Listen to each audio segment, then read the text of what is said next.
Y muy buenas, amigos de Viernes de Misterio, amigos de este espacio en Nocturna RCN para todos los que están dentro de nuestra querida Colombia y también los que nos escuchan fuera del país, los que nos escuchan en la vieja Europa, los que nos escuchan en Asia, en Australia, en Medio Oriente. Muchos mensajes hemos recibido, por ejemplo, de gente en Siria, de personas en Siria, en la vieja Jerusalén, en Israel.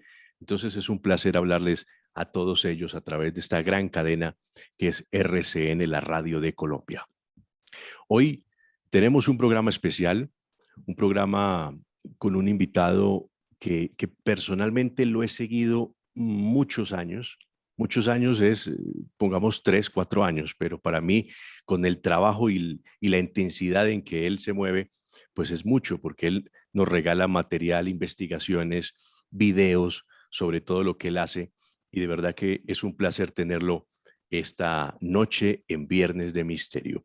Los invito a que nos sigan. Pueden buscarnos en YouTube, nos encuentran en nuestro canal de YouTube como Pandemia Misterio. Pandemia Misterio, nos buscan, se suscriben, opinan y muchos de los programas que nosotros realizamos son resultado precisamente de todos esos comentarios que nos llegan y nos quedan allí. Tenemos también un podcast por si quiere escuchar este episodio en audio. Nos buscan como Sentido Radiofónico en iVoox. Así nos encuentran. Y también tenemos el Instagram como Pandemia Misterio-bajo. Un programón esta noche. Vamos a saludar a nuestro invitado. Él es Luis Tobajas. No sé si se pronuncia Tobajas o Tobajas. Él me dirá. Y quiero saludarlo. Él se encuentra en la madre patria. Está en España. Luis, gracias por atendernos. ¿Qué tal, Diego? ¿Cómo estás? Luis Tobajas, lo has dicho perfecto. O sea que un placer extremo el saludarte a ti, a todos los oyentes, tanto de Colombia como del resto del mundo. Yo adoro Colombia, estuve hace un par de añitos por allí, visitando gran parte del país, buscando también los enigmas que encierra mi querida Colombia, ¿no? Bueno, me di una vuelta por la Catedral de Sal, estuve en la Laguna de Guatavita tras la búsqueda del Dorado, ¿no? Por Cartagena de Indias, siguiendo los pasos de pues tantos piratas, ¿no?, que ha habido por allí, tantas buenas historias que hay que contar. O sea que un enamorado de Colombia. Me alegra. Luis Tobajas es un investigador, es un apasionado por el misterio, es alguien que, como me acaba de decir, viaja por el mundo, estuvo en nuestra Colombia, nos lo está contando, para darle una explicación o encontrarle algún sentido a muchos misterios que aún están sin resolver y que nos dejan sin palabras. Ustedes saben que los misterios no solo son fantasmas o no solo estamos hablando de ovnis o no solo estamos hablando de hechos extremadamente paranormales, sino la misma historia encierra hechos increíbles o que nos desconciertan. Entonces, la historia está escrita, nos la enseñan en el colegio, en la universidad, los que estudiamos historia, pues nos damos cuenta que la historia es un hilo conductor y nos van contando los hechos, pero lo cierto es que con el paso de los años y con personajes avesados, interesantes, investigadores arriesgados como Luis, pues vamos encontrando otras pistas, otros hechos que van comprobando que la historia no es tan así como nos la han contado. Y esto nos lo deja sin palabras, nos deja con muchas preguntas y lo que hay que hacer a todos los amantes del misterio y los amantes de esos vacíos que deja la historia es precisamente hacer lo que hace Luis, viajar, estudiar mucho, arriesgarse y convertirnos como mi estrella y mi ídolo cuando yo era pequeño, Indiana Jones, ponernos el sombrero y irnos a visitar el mundo para encontrar esas respuestas. Luis, un tema hoy que usted ha trabajado muy bien y que tiene cosas muy interesantes para contarnos. El tema es el descubrimiento de América. Un 12 de octubre de 1492, pues ya sabemos, llegó aquí Cristóbal Colón a lo que es hoy América, el Nuevo Mundo, en sus 3 carabelas, la Pinta, la Niña y la Santa María.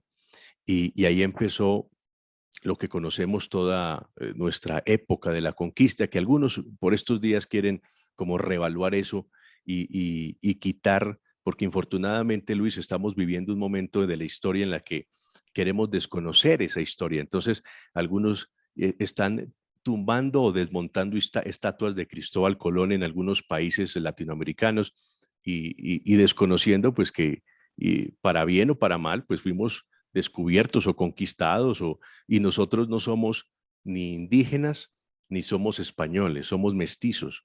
Como decía el gran Carlos Fuentes en un libro que me encanta, que se llama El espejo enterrado, eso es lo que él explica. Nosotros somos una mezcla y si desconocemos lo español, estamos desconociéndonos a nosotros mismos. Lo mismo con nuestra cultura indígena, pero es el respeto y el equilibrio entre esas dos culturas que encontraron un espacio maravilloso para coexistir de una u otra forma, hubo violencia, como quieran, pero nosotros somos producto de eso y por eso nos llamamos americanos y estamos en esta gran tierra. Entonces decía Luis, encontramos en los libros de historia que Cristóbal Colón llegó ese año de 1492. Una persona muy extraña, una persona muy oscura, así digamos que fue un navegante, es un tipo muy extraño, Cristóbal Colón. Encontrar detalles y buscar detalles de su vida es apasionante. Y nos damos cuenta de que aparecen personajes, aparecen fechas, aparecen hechos que no coinciden, que no casan y que nos dan una versión distinta de que si fue real el descubrimiento de América, si hubo otras culturas que ya habían estado aquí en América, o si el mismo Cristóbal Colón nos engañó y él, el 1492, ya había conocido América y él ya sabía la ruta y tenía una información de primera mano para saber cómo llegar a este territorio. No sé por dónde podamos empezar. Esta historia es apasionante, Luis. Bueno, es un tema que a mí me fascina, es un desafío la historia. Y antes de empezar, a mí lo que me gustaría es dejar claro que Cristóbal Colón, ni los vikingos, ni los chinos, ni los templarios, nadie descubrió América. América ya estaba allí, los americanos ya estaban allí. Lo único que se hizo fue, gracias a Colón, conocer América por parte de ese mundo occidental de la época, por parte de Europa, ¿no? Yo creo que esto es lo primero que hay que dejar claro. Y desde luego que son más cosas las que nos unen que las que nos separan. Hoy en día todos hablamos español. Hoy en día tenemos una religión común, una cultura común, una forma de pensar. Probablemente yo tengo que ver con alguien de Marruecos, pues absolutamente nada. Nos miramos y no nos sentimos como algo común. Ahora bien, yo me miro los ojos con un colombiano y siento que somos hermanos, que hay algo ahí, ¿no? Y estamos a la misma distancia que con los chinos. Y cuando un chino y yo nos enfrentamos, tenemos la sensación de que estamos viendo a un marciano, prácticamente, ¿no? Luego, es mucho más lo que nos une que lo que nos separa y creo que esto tiene que quedar claro, ¿no? Y por supuesto que lo que nos tenemos que preguntar es, ¿llegó Cristóbal Colón por primera vez a América en 1492? Y yo lo que digo, Diego, lo que estoy convencido es que por supuesto que no. No solo que Colón no llegó el primero, que hablaremos de eso, sino que Colón ya había estado en América en ese 1400, antes de ese 1492. Y me gustaría contarte por qué. Sí, por favor. Y para eso, Diego, nos tenemos que dirigir directamente a Roma, al Vaticano. Entramos en la Basílica de San Pedro. Justo a la entrada, a mano izquierda, hay una serie de tumbas poco conocidas donde la gente habitualmente no se suele parar, salvo que seas pues, bueno, un poco friki, como es mi caso, ¿no? Y me di de bruces con la tumba de Inocencio VIII. Y lo que aparece en la tumba de este papa es algo imposible. Fíjate qué curioso, porque Inocencio VIII muere un 25 de julio de 1492, unos días antes de que Colón parta a América. Colón parte a América el 3 de agosto de 1492 e Inocencio VIII, ese papa, muere una semana antes. Bueno, pues en su epitafio encontramos escrito en latín Novior visuo aevo intenti gloria, que significa suya es la gloria del descubrimiento del nuevo mundo. Pero ¿cómo que suya es la gloria del descubrimiento del nuevo mundo? Si Colón ni siquiera había partido a América en el momento en que Inocencio VIII llega en hace esculpir esa lápida y fallece, ¿no? ¿Cómo es posible esto? Pues Increíble. bien, Luis, me empecé a hacer preguntas, ¿no? Luis, Efectivamente. Luis, para las personas que están viéndonos en YouTube, en Pandemia Misterio, los que nos escuchan en radio, pues nos escucharán, pero después nos buscan. Estoy publicando en este momento la fotografía de la tumba que bien nos mencionas, allí en la Basílica de San Pedro, la tumba de Inocencio VIII, con la Ujú. inscripción, lógicamente ese es un latín muy antiguo, pero donde en español diría, suya es la gloria del descubrimiento del nuevo mundo. Algunos dirán, bueno, puede ser coincidencia o puede ser alguien que apoyó y le dio el apoyo y el espaldarazo a Colón, entonces por eso, pero bueno, esto deja muchos interrogantes, ¿no? Principalmente porque supuestamente Colón iba a llegar a las Indias, iba a llegar a China, no iba a descubrir ningún mundo, no había ningún mundo por allí, ¿no? Era simplemente las Indias. Es decir, que lo de Soy es la gloria del descubrimiento del nuevo mundo, en principio no tendría demasiado sentido, salvo que Inocencio VIII ya tuviese información privilegiada. Vámonos unos años para atrás, si te parece, Diego, y nos encontramos directamente en 1484. En ese año, Cristóbal Colón se encuentra delante de Juan de Portugal, el rey de Portugal. Y Cristóbal Colón le habla de esta epopeya, este viaje que él tiene en la cabeza. Lo cierto es que Juan de Portugal ve a Cristóbal Colón como alguien demasiado excéntrico, no le hace demasiado caso y no financia su expedición. Por si acaso, Juan de Portugal envía una serie de barcos por la ruta que le había indicado Cristóbal Colón para ver qué encontraba. Ahora bien, esos barcos van a naufragar porque Colón se guarda su secreto, que era el de las corrientes, ¿no?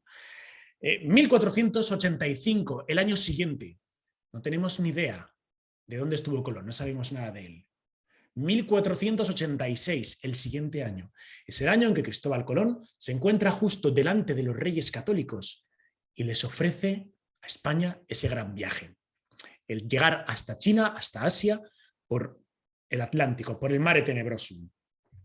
Pues es curioso, porque bueno, siempre nos han vendido, ¿no? Que la reina Isabel la Católica tuvo que empeñar las joyas de la corona para sufragar este viaje. Esta es una mentira enorme, ¿no? El viaje fue pagado por las bulas de Extremadura y sobre todo por judíos conversos como el valenciano Luis de Santángel.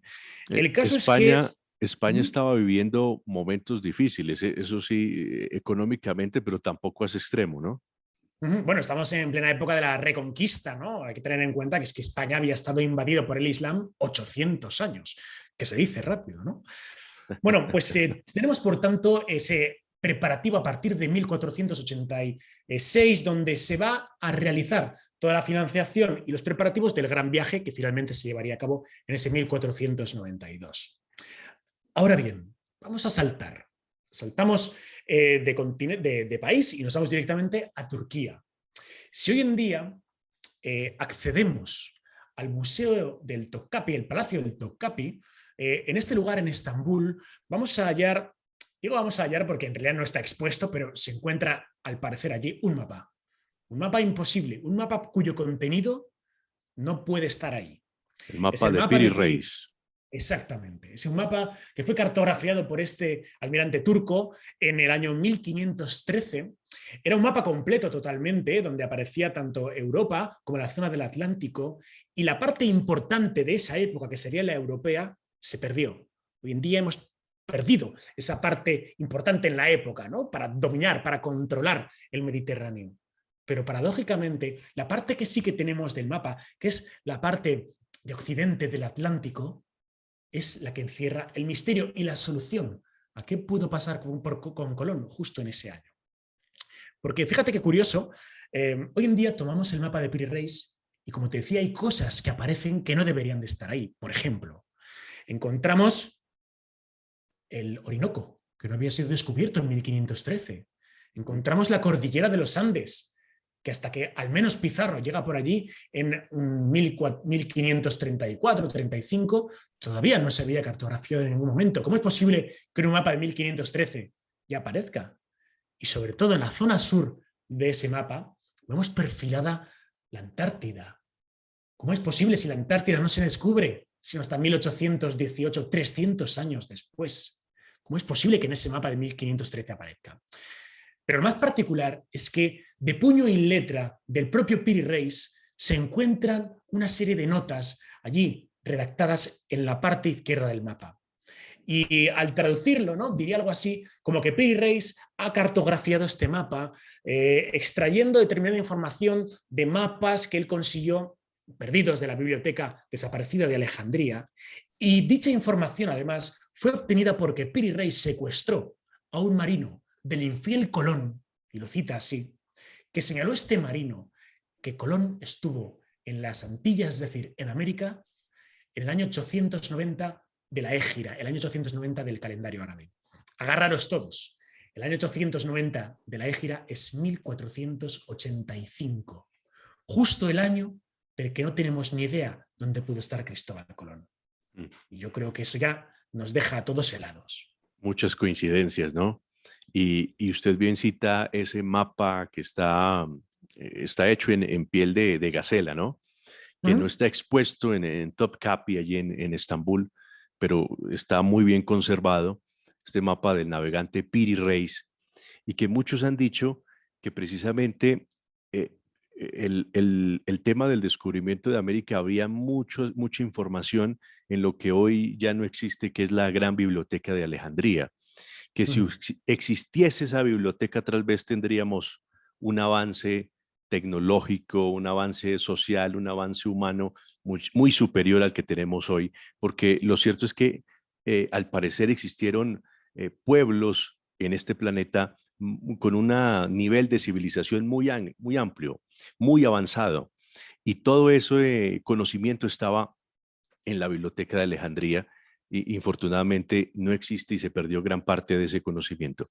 Bueno, entonces, al parecer, entonces Cristóbal Colón habría tenido acceso a información que daría de una manera clara cómo llegar a América y, y bueno, vamos ahí. Ya hablamos de lo de Piri Claro, Reis claro. y Es muy interesante lo que indicas porque, bueno, aquí sabemos que Piri Reis sabe que Colón estuvo en América en 1485, pero ¿cómo sabía Colón dónde estaba América o cómo sabía Colón que podía llegar allí? Y sobre todo, si Colón ya estuvo en 1485, ¿por qué tanta vender la moto, ¿no? Para volver si ella había estado, ¿no? ¿Por qué no lo anunció directamente? Yo creo que esas son las preguntas. Pues creo que tienen respuesta. Nos cuenta la tradición, es una tradición de Huelva, de una ciudad la provincia de Huelva, ¿no? En Andalucía, en el sur de España, como a un joven Colón que se encontraría en islas, en Portugal, llegaría a la costa un marino, el que le llaman el prenauta, un hombre llamado Alonso Sánchez de Huelva. Fijaros por qué es muy particular este señor. Alonso Sánchez de Huelva era un comerciante que él solía tener sus negocios en las Islas Canarias, en Madeira, ¿no? Y parece ser que Alonso Sánchez de Huelva tiene algún tipo de naufragio en su comercio y por determinados avatares, él y su tripulación acabarían en América. ¿Conseguiría él solo regresar? No sabemos cómo. Y un joven Colón sería quien le rescataría a este Alonso Sánchez de Huelva, el prenauta, que en un estado pues totalmente catatónico, muy enfermo, con vulvas, etcétera, revelaría a Colón dónde había estado y cómo había llegado hasta allí, ¿no? Y esa sería la información que tendría Colón. Y hoy en día, cuando visitamos Huelva, encontramos una plaza y en esta una estatua de ese prenauta olvidado, ¿no? Nadie piensa jamás en Alonso Sánchez de Huelva, ni siquiera es conocido por el público en general, ¿no? Es decir, este sería de alguna forma el hilamento que tendríamos para ligar a Colón con esa información privilegiada. Ahora bien, ¿qué pinta Inocencio VIII en toda esta historia? ¿Por qué Inocencio VIII ya sabía que Colón tenía información privilegiada? Existe un escritor, ¿no? un hombre italiano llamado Ruggero Marino, que escribió una obra donde hace referencia a la posible paternidad o filiación de ese Papa Inocencio VIII hacia Colón. Ambos, en teoría, y después hablaremos por qué en teoría, serían genoveses. Y Ruggero Marino, Inocencio VIII, que quería financiar una expedición para reconquistar Tierra Santa, necesitaría dinero que probablemente podría ser traído por parte de Colón desde ese lugar que él iba a visitar. Claro, Colón, si ya había llegado a América, sin ningún tipo de apoyo, sin ningún tipo de financiación, sin ningún tipo de título, necesitaba todos los títulos que le acreditasen a él como almirante de la mar Océano, como descubridor. Evidentemente, si yo descubro un lugar y no tengo ningún tipo de apoyo, ni voy con antes haber escrito algún tipo de contrato de con qué me voy a quedar yo en el momento en que llegue allí, no tiene demasiado sentido. Ahora bien, cuando Cristóbal Colón les vende la historia a los reyes católicos, firma las capitulaciones de Santa Fe, un documento que si a día de hoy se aplicase, se estuviese ejecutando, los herederos de Colón serían infinitamente más ricos que Bill Gates, ¿no? Luego, Colón necesitaba el apoyo de la corona para ir con un contrato que le hiciese poseedor de parte de las tierras que él pudiese conquistar y que a su vez de las riquezas a las que él tuviese acceso, en teoría, pudiesen ser utilizadas por parte del Papa. Si el Papa ya sabía que Colón llegó a América en 1485, el Papa necesitaba al mismo tiempo dejar a la postre su legado de mía es la gloria del descubrimiento.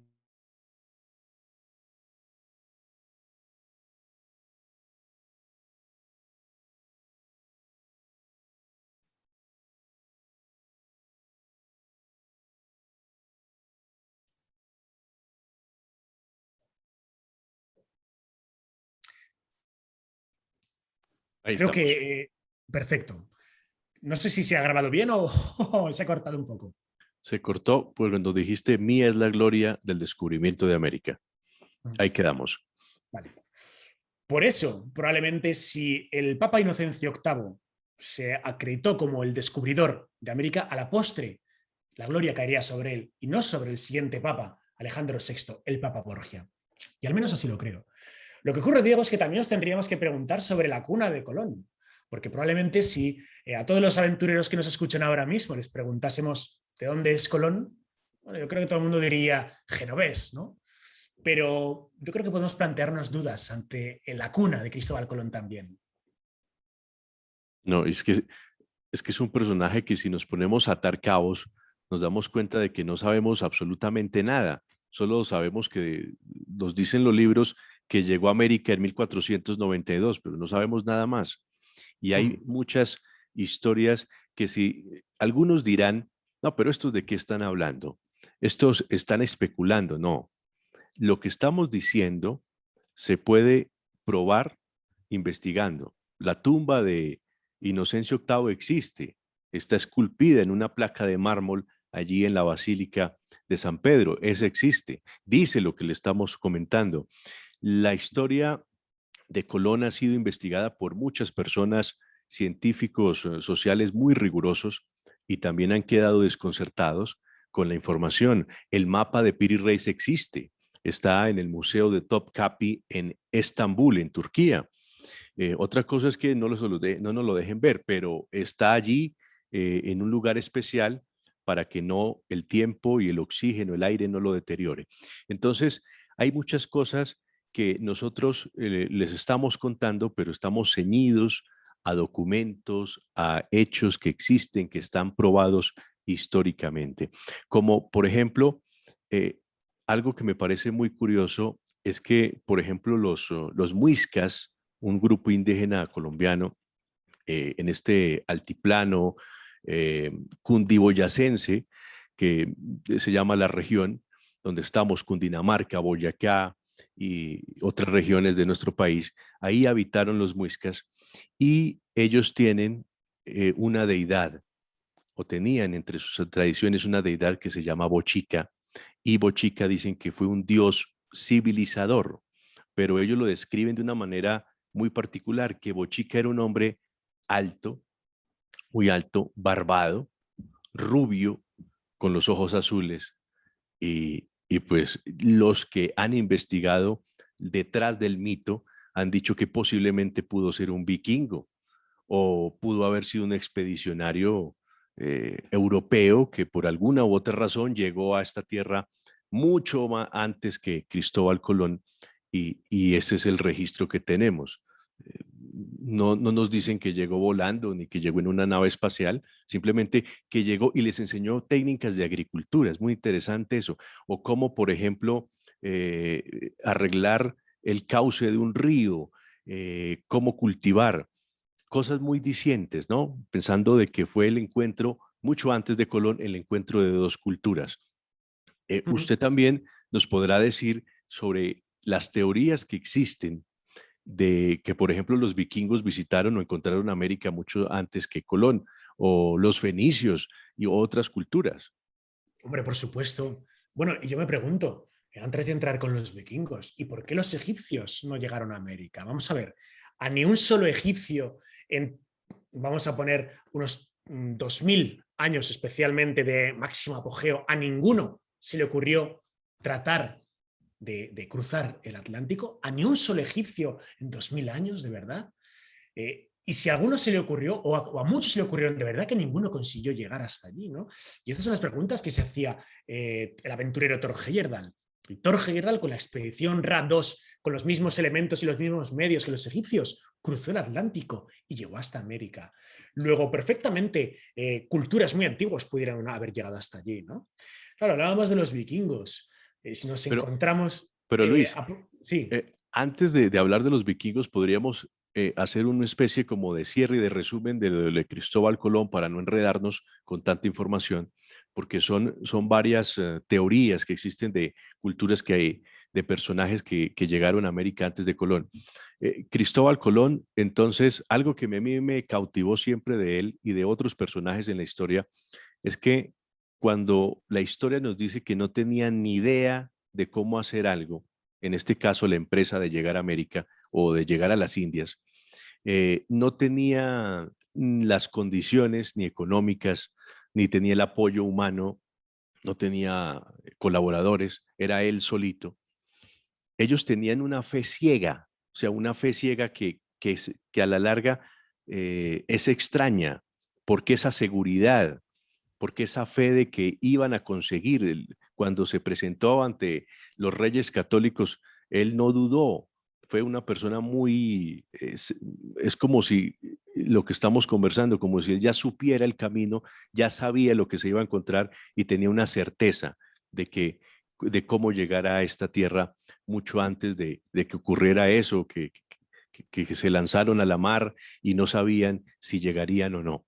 Entonces este personaje oscuro, porque hay otros también que han dicho, otros investigadores, que Cristóbal Colón no es una gran persona, como decían, sino era una persona que muy especial, pero se sentía ya a su edad un fracasado y tenía ya como que echar los últimos recursos para poder salir adelante y dejar huella y tener una empresa exitosa porque nunca lo había logrado. Entonces, esa empresa o esa idea fue llegar a América y decir que él había descubierto. Entonces, sabemos la relación con Inocencio VIII, no podemos establecer de que haya existido esa relación, pero hay cosas que lo unen, el tema del epitafio que dice que suya es la gloria del descubrimiento de América, refiriéndose a Inocencio VIII, un papa que moriría días antes de que zarpara Cristóbal Colón para América, y la teoría o la historia de que Cristóbal Colón tuvo acceso a información privilegiada de un navegante también que había estado por casualidad, había estado a la deriva en el mar, había llegado a América, regresado a Europa y lo habría auxiliado Cristóbal Colón en su casa. Algunos dicen que estuvo en su casa mientras se recuperó y parece que falleció, pero antes de fallecer le daría la información y la ruta para que Colón llegara a América. Podríamos decir que es un buen resumen, por ahí serían Es las un resumen teorías. Es un resumen excelente, Diego. De hecho, fíjate la fe inquebrantable que tenía Colón, que él en realidad probablemente, esto es una teoría que salió, bueno, salió hace un siglo de un hombre llamado Celso, que lo que indicaba es que Colón ni siquiera era italiano, ni siquiera era genovés, que Colón ni siquiera se llamaba Cristóbal Colón, que el auténtico nombre de Colón era Pedro Álvarez de Sotomayor, Pedro Madruga, ¿no? Y que lo de Cristóbal vendría después porque Cristóbal, Cristóforo, Cristóferens, literalmente significa el portador de Cristo, ¿no? Y es que Colón se sentía un elegido. Colón se sentía alguien que directamente había sido elegido por la providencia para hacer cosas grandes. Y efectivamente, no sabemos si Colón era italiano. ¿Por qué Colón escribía a sus compañeros navegantes italianos en español y no en italiano si él era italiano. Colón firmaba como Colón, no firmaba Colombo, que es el apellido genovés, el apellido italiano. Luego, hay una serie de indicios que nos hablan incluso de la cuna de que tal vez Colón podría ser incluso gallego, ¿no? Porque el apellido de Colón es un apellido propiamente en gallego, de la parte del occidente, del noroeste de España, y que lo de Cristóforo, Cristóferens, significaría eso, el portador de Cristo, porque él se sentiría un elegido, ¿no? Desde luego que se sintiese un elegido ha pasado a la historia, ¿no? Lástima que años después llegase ese mentiroso Américo Vespucio, quien le robase, de alguna forma, el merecimiento a que América hoy en día no se llame Colombia, que es como debería de llamarse, ¿no? Y se llame América pues, por esa traición que hubo allí. Sí, muy bien. ¿Podemos decir algo más de esta trama de Cristóbal Colón?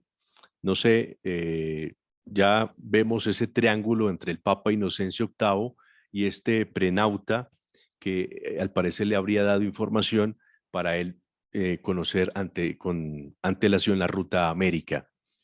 No sé si podamos decir otra cosa de Cristóbal Colón. Bueno, al final Cristóbal Colón murió en ese 1506 tremendamente denostado, olvidado. Pero bueno, gracias a todas sus peripecias y a que viajó más muerto que vivo, porque otra historia es qué pasa con sus restos y dónde se hallan realmente, hoy en día podemos estar hablando aquí bueno, querido por unos, odiado por otros, Cristóbal Colón, pero al final es parte de nuestra historia. El nombre de Colombia viene de ahí, efectivamente, de Colón. Y yo creo que tenemos que hablar de él, de sus enigmas y de sus misterios. Muy bien. Don Luis Tobajas, que está con nosotros esta noche en Viernes de Misterio, aquí en Nocturna RCN. Pueden seguirnos, pueden seguir esta conversación en YouTube, buscándonos como Pandemia Misterio, en Instagram como Pandemia Misterio-bajo y en nuestro podcast Sentido Radiofónico en iVoox. Allí nos encuentran.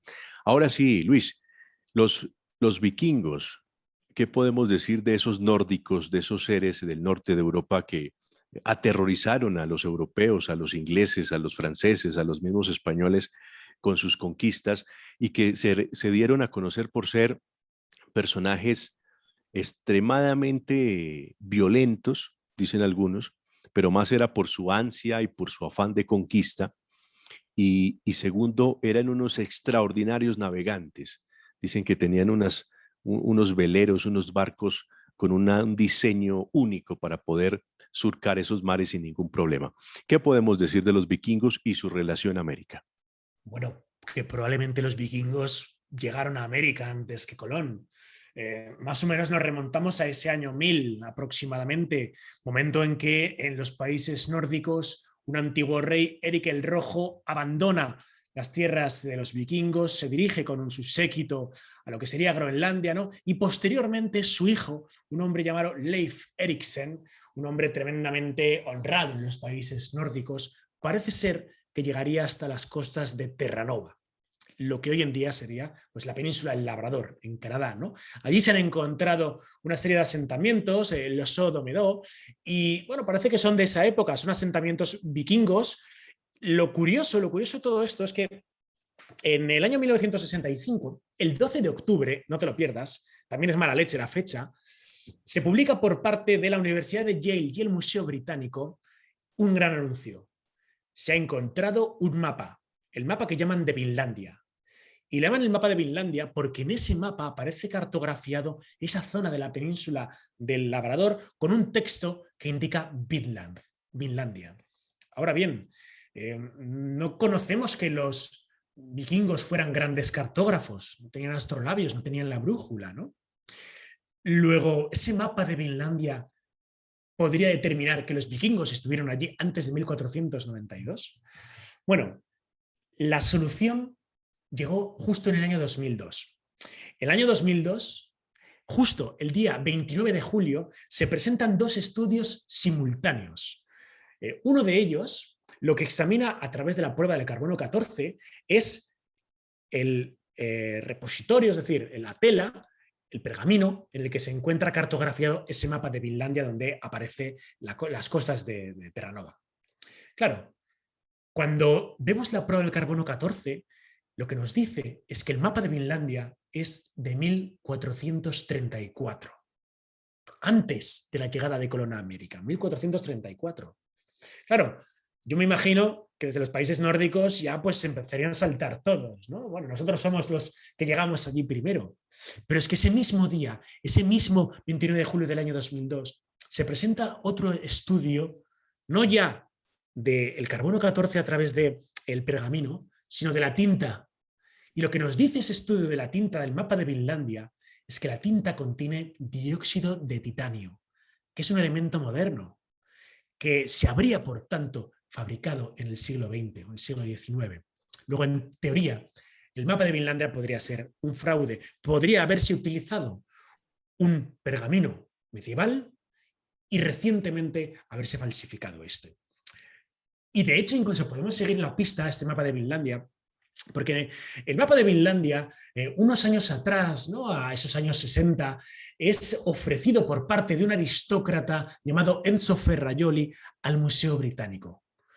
Y fíjate, porque es ofrecido solapado entre dos libros, ¿no? Dos libros que habían sido robados de la biblioteca de Zaragoza, de la biblioteca de la SEO, de la Catedral de Zaragoza en España. Y claro, el Museo Británico, que ve esos dos libros y solapados a ese mapa, no se fía demasiado, ¿no? Luego, años después, lo volverían a intentar y sería vendido, ¿no? El mapa de Vinlandia. Pero podríamos preguntarnos, ¿y si el mapa de Vinlandia fue falsificado, fue creado en Zaragoza, en Aragón, en España? Y esos son los indicios que a día de hoy atribuían a los vikingos que llegaron a América. Probablemente llegaron, por supuesto, pero lo del mapa de Finlandia a mí me genera más dudas. Claro, porque lo cierto es que fueron unos navegantes con una capacidad de expansión muy grande. Primero bajaron a lo que conocían en ese momento como las Islas Británicas, lo que es hoy Inglaterra. Luego estuvieron en Francia, invadieron, llegaron hasta París, eh, rodearon el Mediterráneo, pasaron por España, creo que alcanzaron a llegar hasta las costas italianas Sí, y, sí. y hay registros, pues lógicamente esta historia es un poco difusa, muy etérea, porque no hay información muy, pero hay registros de cómo ellos también zarparon a otros lugares y no es descabellado que hayan llegado a América mucho antes que Colón, porque lo cierto es que, repito, y es algo muy importante, es que eran excelsos navegantes, tenían una capacidad, además de su capacidad de invasión, su fuerza, su corpulencia, sus barcos eran muy interesantes. Han estudiado mucho la arquitectura, el diseño de estos barcos y prácticamente eran barcos perfectos que ninguna ola o un viento muy fuerte habría, pues habría hundido. Lógicamente, pues hubo accidentes y todo, pero estos barcos para la época eran muy adelantados, eran muy adelantados. ¿Qué más podemos decir, Luis? Bueno, desde luego que los vikingos no serían los únicos que estarían ahí en la pole position de haber llegado a América antes, porque nos podemos preguntar, ¿y si también llegaron los chinos? Que esa es otra, ¿no? Mira, tengo aquí un libro que se llama 1421, el año en que China descubrió el mundo. Está escrito por un escritor inglés llamado Gavin Menzies.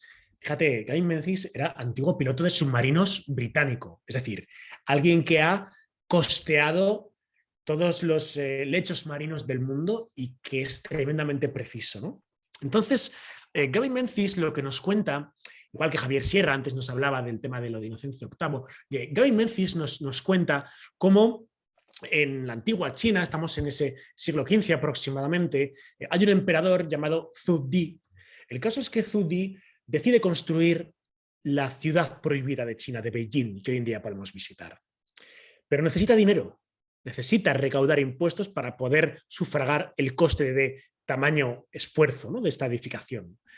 Y envía una serie de barcos que les van a llamar la flota del tesoro a circunnavegar todo el planeta Tierra tras la búsqueda de nuevos territorios que puedan estos ser dominados por parte de los chinos para conseguir así impuestos y de esta forma sufragar lo que sería al final la ciudad perdida, la ciudad prohibida de China. Al frente en uno de estos barcos, bueno, eran unos barcos absolutamente gigantescos, partieron más de 317 buques de guerra, ¿no? Tenían más de 100 metros de eslora, eran auténticas barbaridades, la flota del tesoro. Bueno, pues a bordo de uno de estos barcos se encontraría un eunuco, un almirante chino llamado Zheng He. Bueno, yo cuando estuve por China y pregunté por Zheng He, yo pensando que sería como para nosotros Cristóbal Colón, ¿no? Alguien súper conocido. Bueno, la gente me miraba como, bueno, Zheng He, no sabemos quién es ese. Yo, pero Zheng He es que es el más famoso marino que habéis tenido, ¿no? Luego me enteré que allí lo llaman Shanghai. O sea, que desde luego que mi pronunciación de chino no daba aura, ¿no? Pero bueno, parece ser que Zheng He parece ser que pudo llegar a gran parte del mundo, pero especialmente a lo que sería la costa de San Francisco. ¿Y por qué decimos esto? Porque hace unos años se encontraron determinados restos de mazorcas de maíz en cuyo interior había arroz. Y el arroz, una vez que fue datado por el carbono 14, se determinó que era, agárralos todos, del año 1421. Solo había un lugar del que podía llegar ese arroz allí, de 1421, China. Esa es la teoría de Gavin Menzies, ¿no? El problema es que, claro, Zheng He decide regresar con esa flota del tesoro, con la embarcación que él llevaba a China, con todos sus mapas, con todas las riquezas, con todo aquello que había descubierto, y se encuentra con el desastre. Ha muerto el emperador, perdón, no ha muerto el emperador Zudi, pero ha ocurrido un desastre. Una noche de tormenta, han caído una serie de rayos sobre las obras de la ciudad prohibida y está ardido, se ha producido un incendio.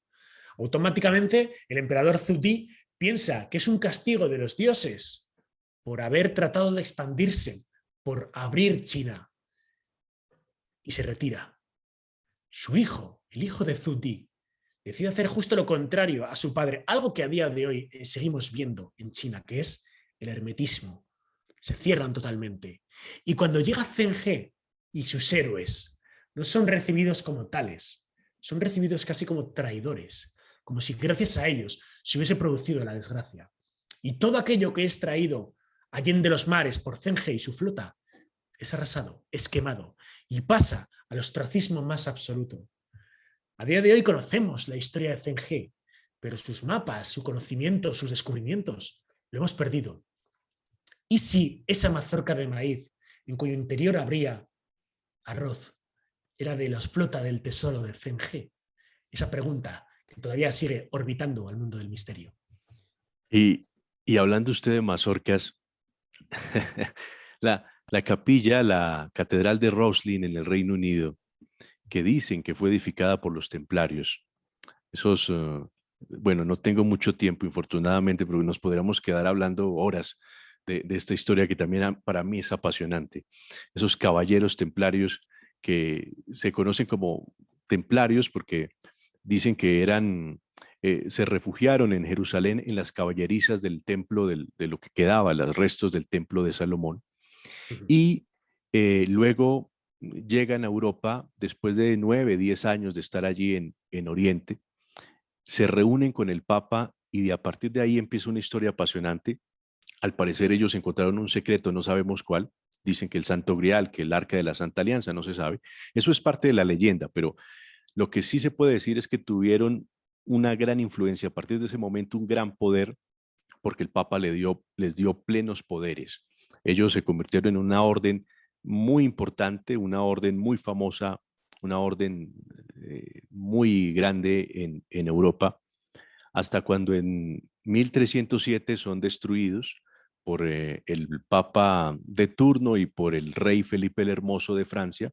Jacques de Molay es quemado frente a la Catedral de Notre Dame en París y muchos de esos templarios, pues para poder subsistir, sobrevivir, viven en la clandestinidad y muchos también viajan, dicen, a otros lugares. Algunos dicen que viajaron tanto que llegaron a América y que tuvieron la posibilidad de conocer esta tierra también mucho antes que Cristóbal Colón. prueba de eso es, vuelvo a las mazorcas, es que en la capilla de Roslin, que es una edificación bellísima que se le atribuye su construcción a la época templaria, pues en sus muros, en parte de sus muros, aparecen figuras de mazorcas y de productos que uno diría en Europa no existían, sino se descubrieron fue cuando se llegó a América. La mazorca es originaria del norte de América, de lo que es hoy México, pero nuestras culturas americanas tenían un culto y un respeto muy grande por la mazorca, pero que una mazorca, un producto tan insigne como ese, como para América, como es la mazorca, llegue y esté en una iglesia en Europa de siglos antes del descubrimiento de América, pues nos da mucho de qué pensar. No sé, Luis, si quiera terminar con algo para cerrar, tengo 3 minutos. Bueno, fantástico, por supuesto. Es que la capilla de Roslin es la capilla de los misterios, ¿no? Es un lugar increíble. Claro, muy resumidamente, la capilla de Roslin se construye entre 1440 y 1446. Y en la capilla de Roslin encontramos una arquivolta con mazorcas de maíz, ¿no? Claro, si Colón es el primero que llega a América en 1492, ¿qué pintan mazorcas de maíz en una capilla de 40 años antes, ¿no? Y efectivamente existen esas teorías, ¿no?, de que un reducto templario pudo llegar allí, muy cerquita de Edimburgo, a estas tierras, que el rey Robert de Bruce, que sería el rey de Escocia, cedería las tierras de Roslin a unos herederos probablemente de templarios, aunque hay muchas dudas en ese sentido, y que ahí se edificaría la capilla de Roslin. Pero claro, es que el gran misterio es por qué la flota principal de los templarios no estaba de cara al Mediterráneo, sino que estaba en la Rochelle, de cara al Atlántico. Y a día de hoy muchos investigadores aseguran que esa ingente cantidad de plata que llegó a Europa y que fue inyectada por parte de los templarios no vino de otro lado, sino de América. Increíble. Yo sé que este ejercicio un poco un brochazo, algunos un poco grosero porque hemos saltado de un tema a otro, pero infortunadamente tenemos la espada de Damocles encima y no tenemos mucho tiempo. Vamos a ampliar y si Luis me lo permite, será invitado frecuente en nuestro programa para ampliar estos enigmas, estas historias. ¿Fue Colón el primer hombre que llegó a América? Según lo que hemos escuchado y lo que hemos estudiado, no creemos. Ese ser oscuro, enigmático, difuso en la historia como fue Cristóbal Colón. Digo tanto porque ni siquiera hay retratos de Colón de la época. Algunos han retratado a Cristóbal Colón, pero simplemente por tradición oral, más no porque lo hubiesen tenido al frente. Entonces es un personaje que nos deja muchos interrogantes y viendo y conociendo otras culturas y lo que nos ha dicho la historia, es muy probable que Cristóbal Colón no haya sido el primer hombre en pisar esta maravillosa tierra como es América. Don Luis Tobajas, un gran investigador. Mis respetos, Luis, por todo lo que usted hace. Lo felicito por sus Gracias. investigaciones. Para mí es un placer tenerlo en este espacio para toda Colombia y los Gracias. oyentes que nos escuchan dentro y fuera pues, de nuestro país, que nos siguen en Pandemia Misterio en YouTube, Pandemia Misterio, vuelvo y repito, Instagram, Pandemia Misterio _ y en podcast, en el podcast de iVoox, estamos como Sentido Radiofónico. Así que muchas gracias a todos los que nos siguen. Somos una gran familia, una gran comunidad y vamos a seguir en estos especiales de los viernes. Luis, un abrazo que le extiendo aquí desde Colombia hasta España y espero que nos encontremos muy pronto para seguir hablando de estos misterios que nos apasionan. Muchísimas gracias, Diego. Un abrazo para ti, para todos los amigos hispanos que desde América nos escucháis. Así que será un placer seguir colaborando con vosotros y nos vemos muy pronto. Un abrazo y tendremos otra cita con el misterio.